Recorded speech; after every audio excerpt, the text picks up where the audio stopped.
I really like playing Satisfactory. It's a very easy game to get into a flow state with and suddenly spend 6 hours or more constructing buildings. But watching me play is a mix of checking maps, doing spreadsheet math, and laying down foundations for hours at a time. It's the sort of simple tasks that probably could be better attributed to a part-time job instead of the game I'm playing for fun. But I still really enjoy it, knowing that a lot of it is kind of just making more work for myself. Games as a site of labor isn't new in the slightest. You can go back a couple decades and find research from people like Nick Yee, who ran the Daedalus Project, a survey that looked at the habits of MMO players in the early 2000s. In a 2006 article titled The Labor of Fun, he discussed the way that players were incentivized to do labor within those games. Quote, "The timing and layering of reward mechanisms in video games train players to derive pleasure from the work that is being done. Video games condition us to work harder, faster, and more efficiently." Honestly, Satisfactory is kind of incredible at this. Camwing on YouTube has a great video going further into the game's teaching method through its tutorial and opening hours. And the way the game's systems slowly expand and incentivize the player to expand is crucial for getting players to keep building for hundreds of hours. How does Satisfactory make me give a crap about oil manufacturing? Well, progress isn't the only motivator. What if you just want your buildings to look pretty? What if you want to blow some stuff up? Or how about running faster and jumping higher? How about the ability to fly? How about a gun? What about this thing? Yeah, you want this thing. Yes, everything gets inherently more complicated as you progress, but it also gets a lot more fun. Unlocking every tier requires a pretty considerable amount of problem-solving, expansion, and in a lot of ways it can feel like actual work. But the further you get, the more cool toys you're rewarded with until the world becomes a sandbox for you to play in. One thing Satisfactory in particular has going for it in this is the player's perspective. A lot of other factory builders, such as Factorio or Dyson's Sphere program, tend to use a top-down perspective with randomly generated worlds.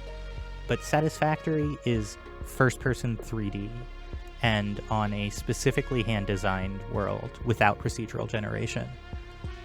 This creates a very different interaction with the environment, and it encourages verticality more than other factory builders. Also, Satisfactory is just very pretty as a game. The world map has 21 different biomes, and all of them are detailed and distinct. And that isn't the only part of Satisfactory's experience that's handcrafted. A lot of your early equipment and milestones tend to be made by hand in a crafting bench, and even when you're deeper into manufacturing, building placement and organization is almost entirely manual. This is most obvious when looking at the game's blueprinting system, which is much more limited in scale than a lot of other factory builders. Since the launch of the game, people have requested blueprints in one form or another. We've always been sort of hesitant to add this to the game because a big part of Satisfactory is that you are the one constructing all these like massive factory layouts from a first-person perspective. You know, it's all about the accomplishment of knowing that you've painstakingly put all the pieces together to create your factories. And while it may seem that making building bigger easier adds a lot to the game, we also feel that it might take something out of it as well. And I think this design choice really works to the game's benefit, because the perceived value is different when you spent hours of your time placing every single building.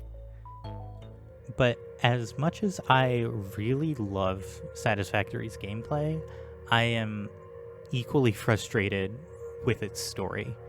The basic premise is that you are a worker under Fixit Incorporated, a company that has told you that its plan for the parts you are sending it is to save the day, TM. But this never ends up meaning anything narratively. There's just enough hints that something might be going on, but you never actually need to care about it, and you never interact with Fixit in a meaningful way. This is partially intentional. Satisfactory is first and foremost a factory building game, and if you don't care about the story, you can, pretty much ignore it. It will sort of play out in front of you, but you don't have to pay attention to it. And while from a project standpoint, this goal makes sense, I do think it does a disservice to the game, especially when the game makes so many jokes about an evil corporation and then has you continuing to build their projects for them anyways. You can build the factory in a million different ways, but you can't choose not to build the factory. Part of my frustration also comes from the fact that we have a rich history of stories talking about corporations in space that manage to do much more with the concept. In Harvested by Machine, Science Fiction and Labor in Outer Space, Ksenia Fear outlines a few examples in film and TV of the ways labor is dehumanized and physically and bodily restricted. Quote, "Space colonization presents a particularly rich ground to examine the potentialities of outer space labor under techno-capitalism, not least because it explicitly puts the laboring bodies in the hands of the boss/landlord who owns the technology keeping them alive." From the planned obsolescence of the clones in Moon to the biological limits on Belter's mobility in The Expanse, workers under space capitalism are much more intensely and directly reliant on employers than on Earth. Video games are uniquely positioned as a medium to explore these ideas, for the simple fact that you can use games to experience labor instead of merely depicting it. Interaction and immersion make games such a compelling way to tell stories overall, but the effectiveness of this approach can vary greatly. For an example of this, let's take a look at Tacoma. Tacoma is a narrative game that takes place in an abandoned space station where detailed audiovisual logs let you piece together the story of the people living there. As a game mechanic, this is really cool. Tacoma's logs play out in a way that lets multiple conversations happen at the same time and interact with each other, forcing the player to go through them multiple times to get all of the information available. And with 6 main characters, there's a lot to dig through. The narrative itself is pretty straightforward, but it does tell a decent story about labor rights and corporate overreach. The main problem with Tacoma is that as a player, you aren't actively engaged with any of these ideas. Your player character, Amy, comes onto the station after the plot has occurred, and you are encouraged to look at these logs, but you never actually have to. As Ian Danskin of Innuendo Studios put it, quote, "For both Amy and the player, there's no reason to actually engage with the game's plot except that it's there. And it's a decent plot, one worth engaging with, but it makes it feel like nothing you're doing or seeing actually matters." Like Satisfactory, Tacoma works with these aesthetics of space capitalism, but the actual experience of the setting, especially through gameplay, is pretty weak. And I think that's a shame, because that is where games can excel as a medium for telling stories. Even with the fascinating mechanical premise, Tacoma falls flat somewhat as a story because of its forced passivity. The same cannot be said of Citizen Sleeper. Citizen Sleeper is a fantastic role-playing game, and another one where I suddenly realized that 6 hours have gone by.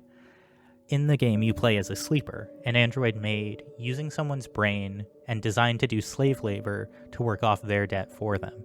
And you've escaped the company that made you and found yourself on another space station. Unlike Tacoma, though, this station is full of people who are all trying to make a living out of the wreckage of the last company who owned Erlin's Eye. The only real goal you have to start is to find a way to stay alive, as your body isn't built to last outside company supervision. So you use a slowly decaying number of dice to find small jobs, build quick relationships, earn enough cryo to buy more food, stay hidden from the company, and keep surviving. Developer Gareth Damian Martin has spoken about the process of creating Citizen Sleeper and how one core concept was precarity. This stemmed from their own experience working in the gig economy and often not having control over their options. And one of the core parts of what I saw in precarity is you are exposed to chance. You're exposed to a process where things can change or shift at random. I kind of talked about that quite a bit already, actually. And that to me seems like something uniquely video gamey. Dice, right, is something that we are exposed to chance, and we understand that. In video games all the time, we're exposed to chance in kind of randomness, but we rarely think about it in terms of like a political or social structure. We think about it just as like, it's just the rules of the game, right? And Citizen Sleeper nails this in gameplay. Each cycle, you get a certain number of dice to use wherever you can to interact with stuff. But you get less dice the worse condition your body is in, and the longer it's gone since you've eaten, limiting your options and forcing you to make riskier choices as the clock ticks down. Even when you can clearly see a path to survival, sometimes one bad cycle might mean that you won't be able to reach it because you got unlucky. And you're on a station with a ton of other people also trying to get by. Forging connections with people and building a community is what allows you to reach a point of stability. One interesting thing about Citizen Sleeper is the way the game's endgame becomes a routine. After enough time and effort, you can exhaust the narrative and just continue living. In a Polygon article, Alexis Ong wrote about this as, quote, the game's greatest strength and also its most infuriating choice. If I keep doing my chores, I can exist as long as I want to. The panic and desperation of the early cycles are long gone, and my cup overflows with cryo. I have nothing left to do. There are endings that avoid this sense of limbo, but I think it's fascinating the way the game lets you slowly put together a boring life. All of that said, I do think Citizen Sleeper doesn't end up reaching the same tactile feel that made Satisfactory's busy work so interesting. There's an abstraction through the fact that you're rolling dice that takes me out of it, at least.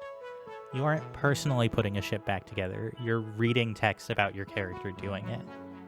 But there is a game I want to talk about that manages to bridge the gap between these two things and both discuss labor and portray it for gameplay. Allow me to introduce you to Hard Space Shipbreaker.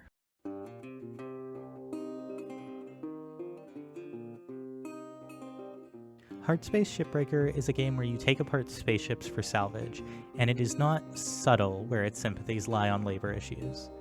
After clearing the opening sequence's list of corporate checkboxes detailing your lack of rights and required election ballot, you get your DNA copied as part of Lynx Corporation's Everwork program.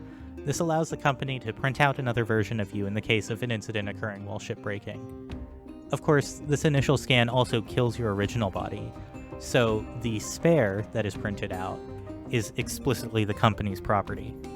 On top of this, they've put you $1 billion in debt for the privilege of never being able to stop working. Shipbreaking is a real-life profession, and a very dangerous one. Blackbird Interactive credits a documentary on the job as an inspiration for the game. And just like in-game, the companies running these operations don't care too much about worker safety. As torches burn through the paint-covered metals, as insulation is ripped out of the walls, everyone in the area is exposed to these toxic elements. It's estimated that half of the shipbreakers and cutters that don't die on site will develop cancer. With the nearest hospital nearly 100 miles away and subsisting on just dollars a day, I mean, you do the math. Now, I criticize Satisfactory's use of hyperbolic capitalism, but I think the reason it works better for me in Shipbreaker is the overall tone of the game. Satisfactory uses these ideas almost purely for comedy and purely aesthetically. Shipbreaker is over the top, but also mechanically interacts with its ideas.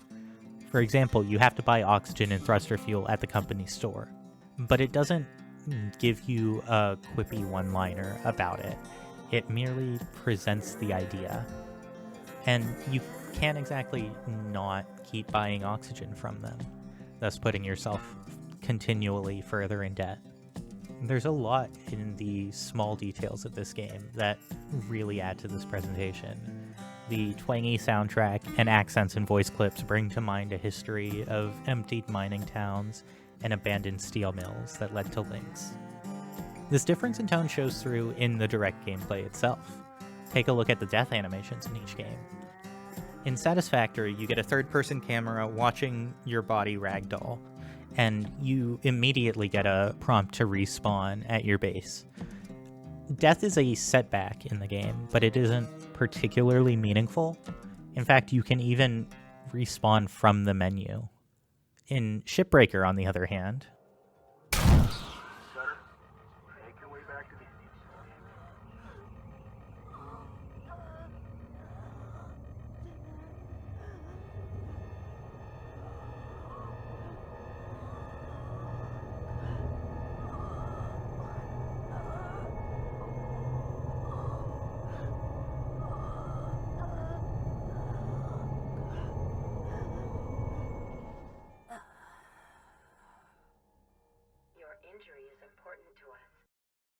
this death manages to be both much more serious and much more meaningful within the game, as each death is also another chunk of depth. But the thing about Shipbreaker's work is that as dangerous and as dubious as it is, the job itself is good and fun. The game has a really strong onboarding system, and the feeling of progression as you slowly tackle larger and larger ships is really solid. Salvaging nearly everything you can and leaving nothing left in the salvaging bay, what Weaver calls using the whole buffalo, is incredibly satisfying. And even if your debt counter is very slow to go down, there's a lot of pride you can take in the work itself. This is another game that lets you get into a flow state relatively quickly. And the game's narrative understands that. You're in a radio chatter group with a few other cutters whose dialogue constitutes the plot of the game. And for all of them, the problem is not that they are shipbreakers, that they're forced into this job. The problem is that they aren't treated fairly for doing it. And while the story's resolution is certainly optimistic, the game as a whole does not try to take away from the satisfaction of the work being done. Interestingly, there's an argument to be made that Shipbreaker's emulation of work makes it worse as a game to some people. Dan Stapleton's IGN review of the game is generally positive on the experience itself, but finds its repetition a bit lacking. Quote, "What Shipbreaker desperately needs to keep things interesting is different objectives beyond simply breaking a ship down into its parts."